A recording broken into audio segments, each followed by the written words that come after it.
SIR സമയപരിധി നീട്ടണമെന്ന ആവശ്യത്തിൽ കേരളം തെരഞ്ഞെടുപ്പ് കമ്മീഷന് നിവേദനം നൽകണമെന്ന് സുപ്രീം കോടതിയുടെ നിർദ്ദേശം. ഈ മാസം 31-നകം തീരുമാനമെടുക്കാൻ തെരഞ്ഞെടുപ്പ് കമ്മീഷന് കോടതി നിർദ്ദേശം നൽകി. ജനുവരി 6-ന് ഹർജിയിൽ വാദം ആരംഭിക്കും. അച്യുതനുണ്ട് ഡൽഹിയിൽ നിന്ന്. അച്യുതൻ, എന്താണിപ്പോൾ സുപ്രീം കോടതി നടത്തിയിരിക്കുന്ന ഇടപെടൽ? അച്യുതൻ.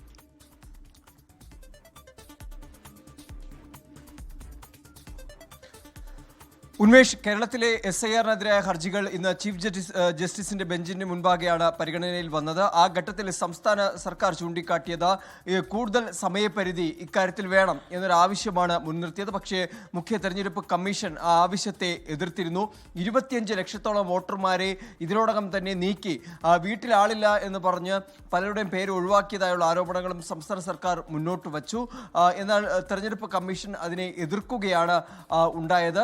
ഇന്നാണ് എന്യൂമറേഷൻ ഫോം സമർപ്പിക്കാനുള്ള അവസാന തീയതി എന്നൊരു കാര്യം കൂടി സംസ്ഥാന സർക്കാർ കോടതിയെ അറിയിക്കുകയുണ്ടായി. ആ ഘട്ടത്തിലാണ് ഈ സംസ്ഥാന സർക്കാരിനോട് ഈ ആവശ്യമെല്ലാം മുൻനിർത്തി ഒരു നിവേദനം മുഖ്യ തെരഞ്ഞെടുപ്പ് കമ്മീഷന് നൽകാനായി ഇപ്പോൾ നിർദ്ദേശിച്ചിരിക്കുന്നത്. ആ നിവേദനം, സംസ്ഥാനത്തിന്റെ നിവേദനം അനുഭാവപൂർവ്വം പരിശോധിച്ച് പരിഗണിച്ച് ഒരു തീരുമാനം അത് ഈ മാസം 31-നകം തെരഞ്ഞെടുപ്പ് കമ്മീഷനോട് സ്വീകരിക്കാനാണ് കോടതി പറഞ്ഞിരിക്കുന്നത്.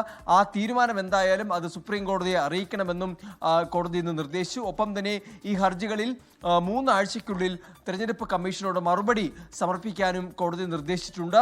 അതിന്റെ അടിസ്ഥാനത്തിൽ ജനുവരി 6-നായിരിക്കും ഈ ഹർജികളിൽ വാദം ആരംഭിക്കുക. അതിൽ തെരഞ്ഞെടുപ്പ് കമ്മീഷനായിരിക്കും ഈ വാദം, അതായത് വാദത്തിന്റെ ആരംഭം തുടങ്ങുന്നത് തെരഞ്ഞെടുപ്പ് കമ്മീഷനിൽ നിന്നായിരിക്കും. അങ്ങനെ ഒരു തീയതി കൂടി ഇപ്പോൾ തീരുമാനിച്ചിരിക്കുകയാണ്. എന്തായാലും നിലവിലെ ഈ സമയപരിധി നീട്ടണമെന്ന സർക്കാരിന്റെ ആവശ്യം അത് തെരഞ്ഞെടുപ്പ് കമ്മീഷനെ അറിയിക്കാനാണ് പറഞ്ഞിരിക്കുന്നത്. അതിലൊരു തീരുമാനമെടുക്കാനും തെരഞ്ഞെടുപ്പ് കമ്മീഷണർ കോടതി ഇന്ന് നിർദ്ദേശിച്ചിരിക്കുകയാണ്. അച്യുതനാണ് വിവരങ്ങൾ നൽകിയത് ഡൽഹിയിൽ നിന്ന്. ലോകത്തെവിടെയായാലും ഏത് സമയത്തും 24 വാർത്തകളും ഓഗ്മെന്റഡ് റിയാലിറ്റി പാക്കേജുകളും എക്സ്പ്ലെയിനറുകളും വിശദമായി കാണാൻ ഞങ്ങളുടെ യൂട്യൂബ് ചാനൽ നിങ്ങൾക്ക് സബ്സ്ക്രൈബ് ചെയ്യാം.